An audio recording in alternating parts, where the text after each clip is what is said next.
Motivation. Oublie ton passé et crée une nouvelle vie.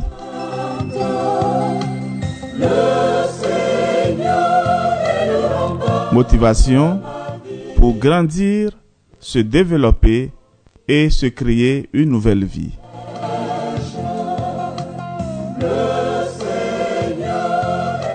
Chers amis, frères et sœurs bien-aimés, heureux de vous retrouver dans cette nouvelle aventure. Nous avons décidé, avec la résurrection du Seigneur, de vous parler d'un thème.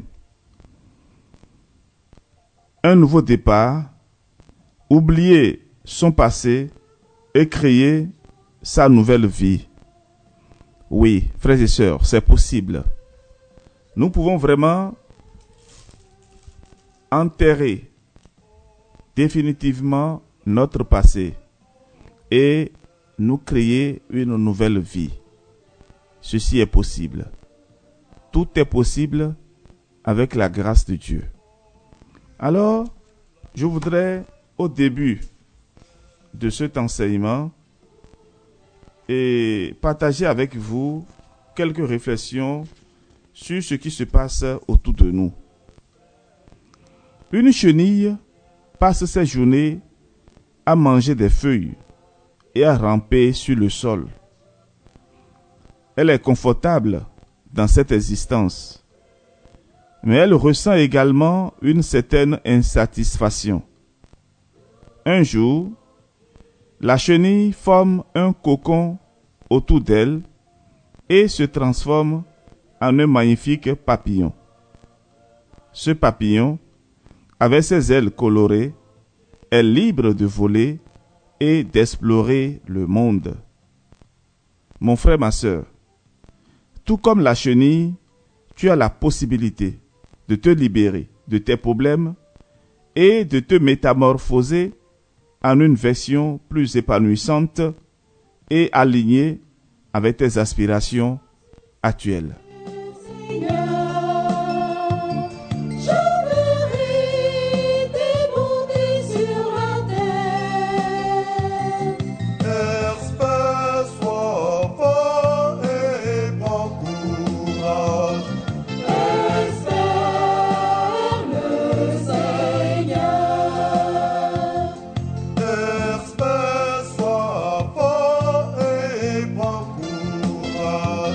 Donc, il faut espérer, sois fort et espère.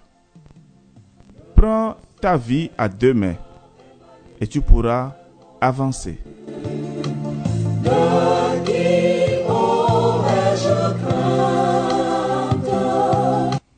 Alors, chers amis, frères et sœurs, imagine un voilier qui navigue sur l'océan avec une ancre toujours attachée.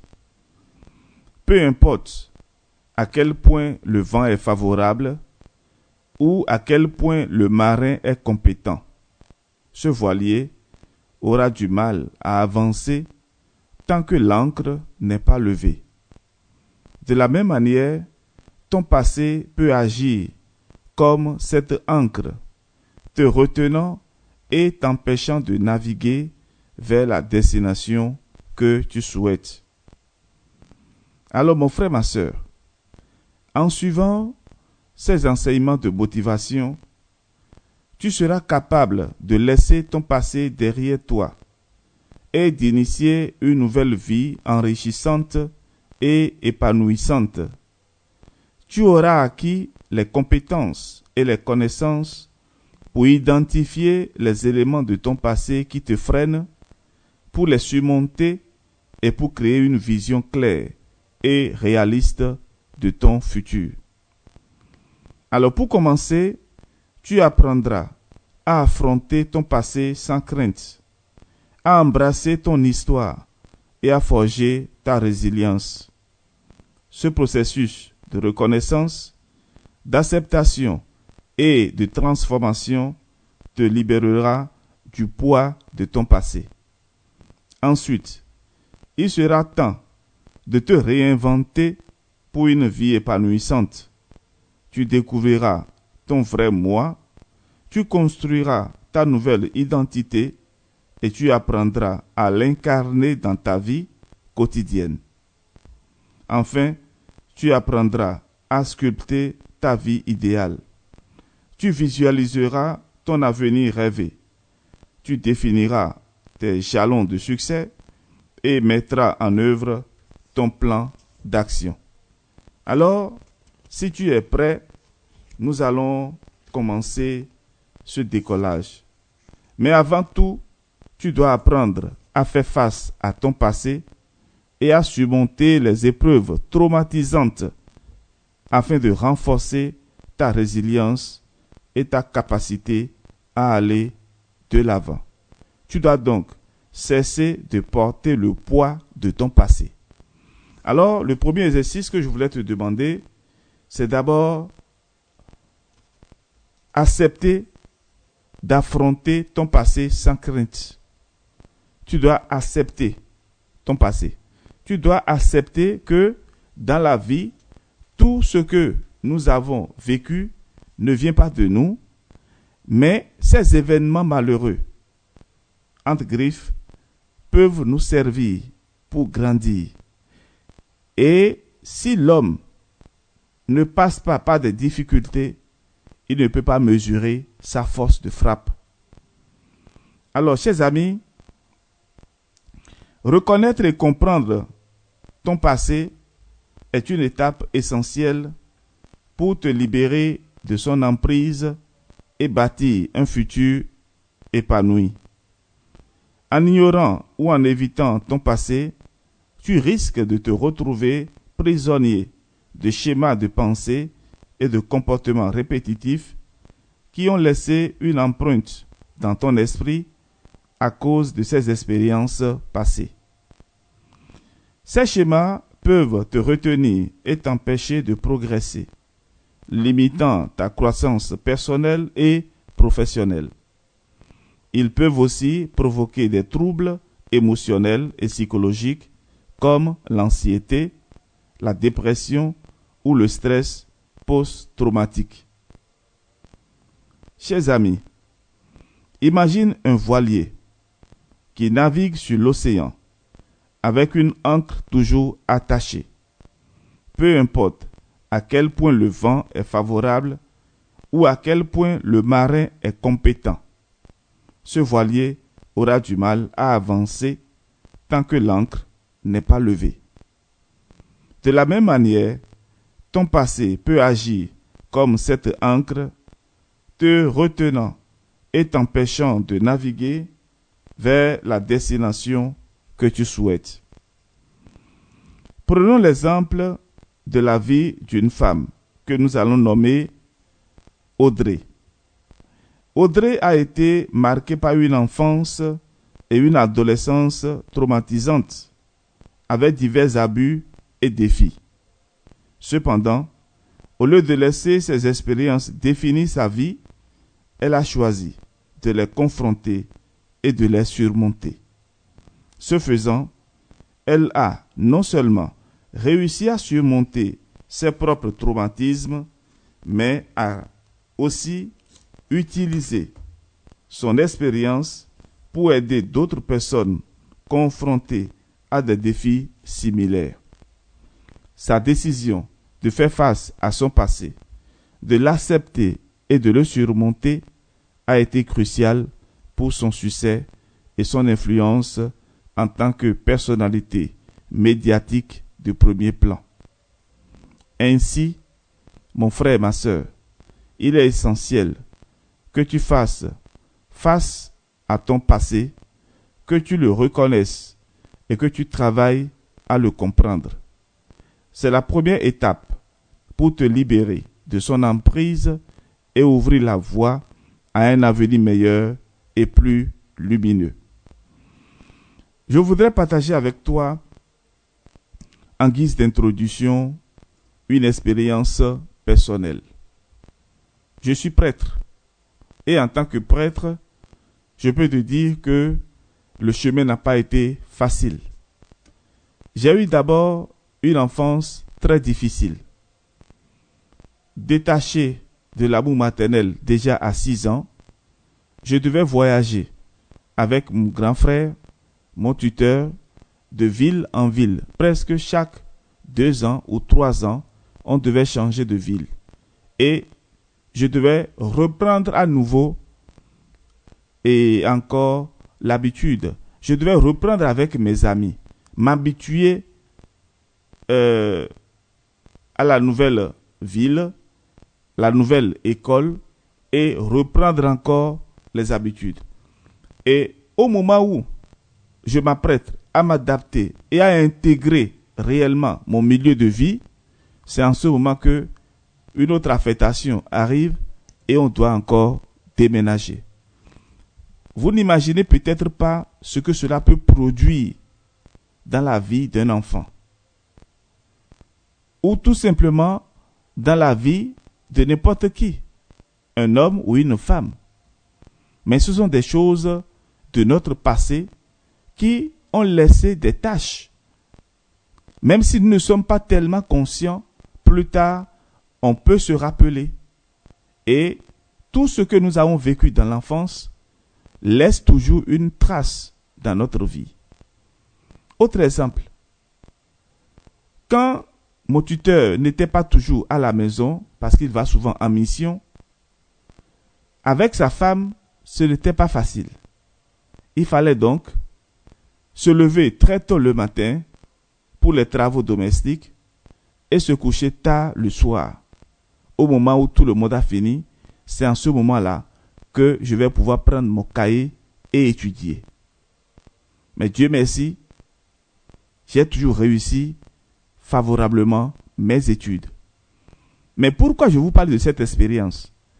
Ça a été une expérience douloureuse. Mais au même moment, mon cerveau a commencé à tourner. J'ai commencé à réfléchir à une vitesse inimaginable. Comment faire pour vite sortir de cette situation de souffrance? Je me suis accroché à mes études. Et je dis, les études et l'obtention de mes diplômes me permettra de vite sortir de cette situation de souffrance. Et aujourd'hui, je peux vous rassurer, la main sur le cœur, que je n'ai pas perdu mon temps. Effectivement, je suis sorti de cette situation très tôt, avant même mes 18 ans. J'étais déjà indépendant. Et je pouvais donc décider ce que je devais manger. Avant 18 ans, je pouvais déjà voir qu'est-ce qui me reste à faire.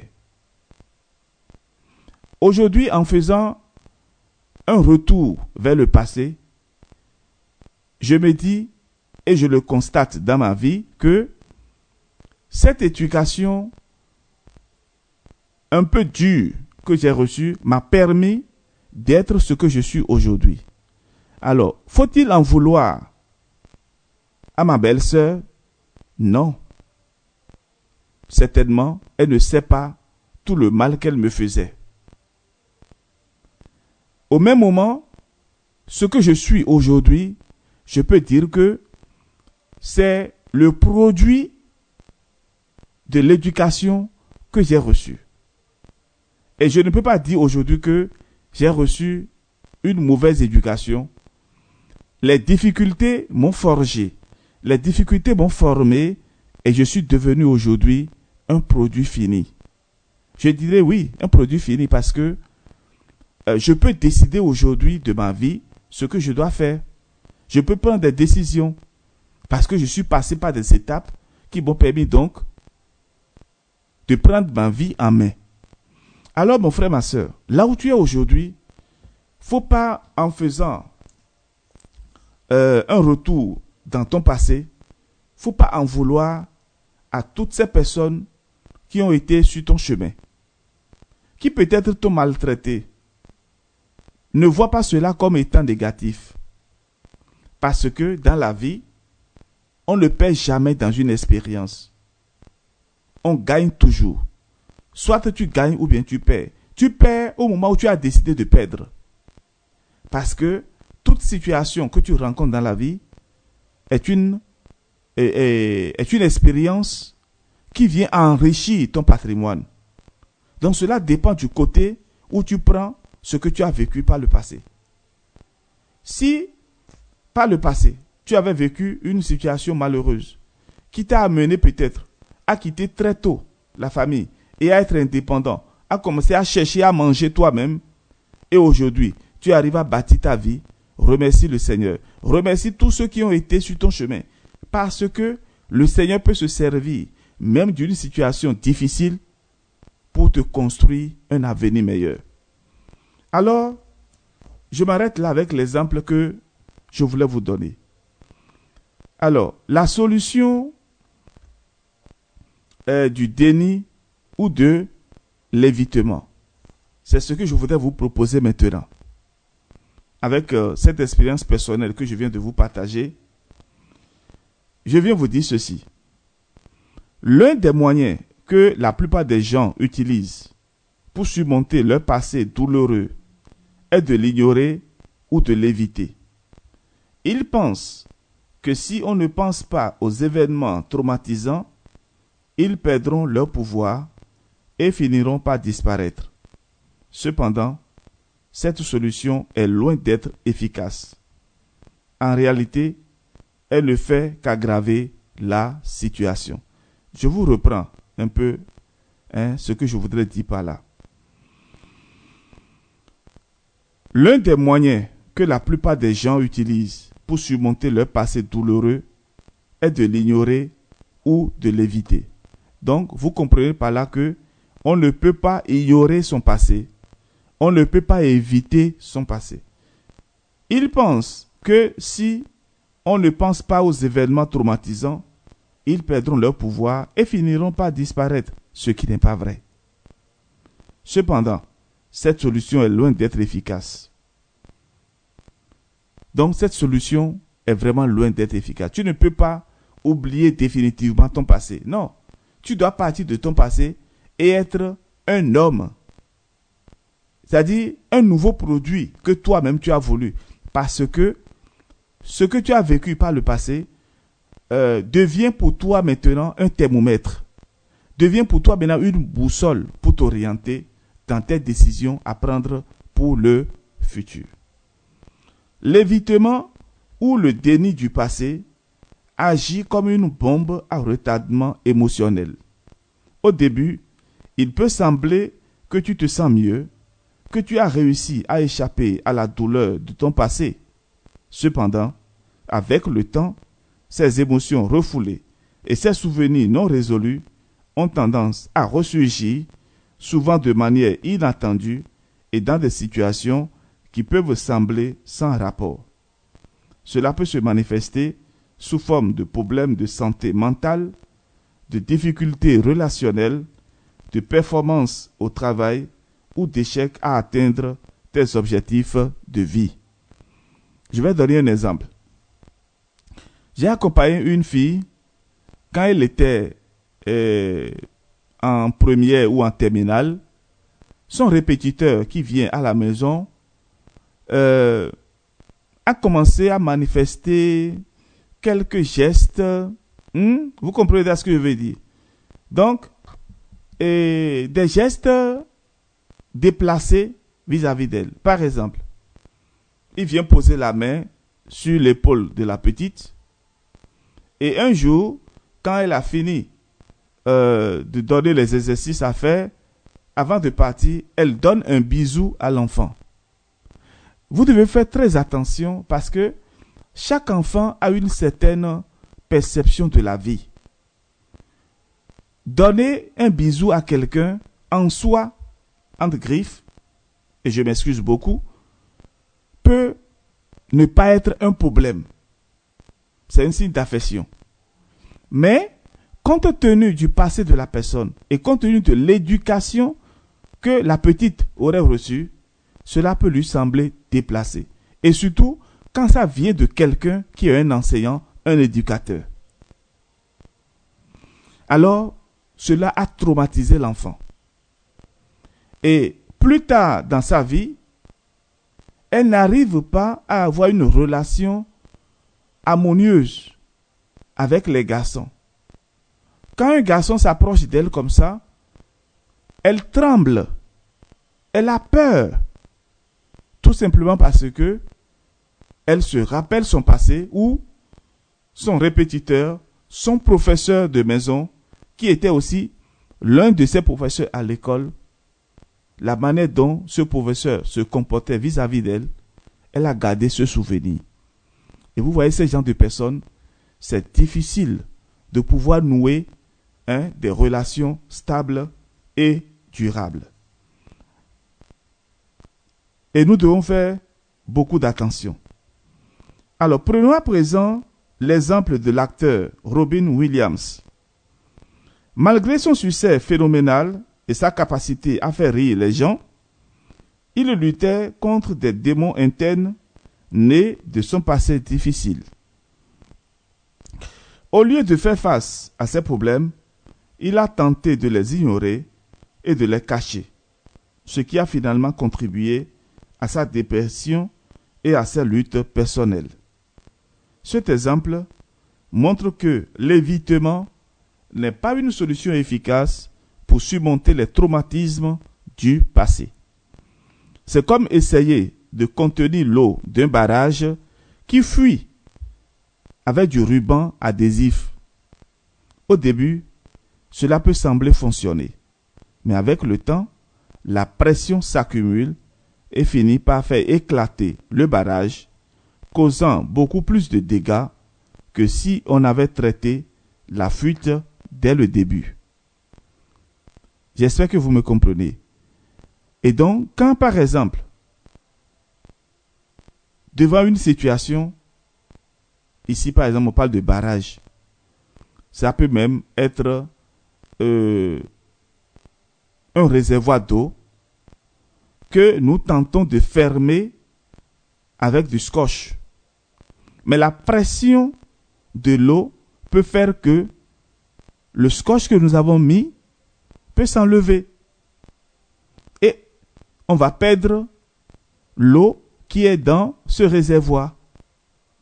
Et donc, cela cause souvent plus de dégâts que si on avait traité la fuite dès le départ. Et donc, lorsqu'il y a fuite d'eau, au lieu de mettre de scotch, parce que l'eau peut entrer dans le scotch et après, le scotch peut perdre sa force. Donc, il faut d'abord voir la situation. C'est ça que nous appelons dans le monde de la GIEC, le voir, le juger et l'agir. Voir, juger et agir. Et il faut d'abord voir, comprendre la situation, juger de l'importance de l'action à mener et maintenant mener une action. Alors frères et sœurs, il est temps d'arrêter de nier ou d'éviter ton passé. Il est temps de l'affronter, de l'accepter et de travailler à le surmonter. Seulement, alors, tu pourras vraiment te libérer de son emprise et construire l'avenir que tu mérites. Si vous me permettez, je voudrais m'arrêter là pour aujourd'hui. Avec cette introduction, avec cet enseignement, j'espère que vous allez prendre désormais votre passé en main. Ça ne sert à rien de vouloir mettre de côté. Ça ne sert à rien de dire que je veux éviter mon passé ou bien carrément je veux enterrer mon passé. Non. Prends ton passé et essaie de voir ce que cela a produit de positif dans ta vie aujourd'hui. Frères et sœurs, que la paix de Dieu vous soit donnée, que la nature que Dieu nous a donnée, que cette nature nous aide à être un autre nous-mêmes, c'est-à-dire une nouvelle version de nous-mêmes, parce que nous sommes capables de nous donner une nouvelle version. Soyez bénis, à demain. Espèce, sois fort et prends courage.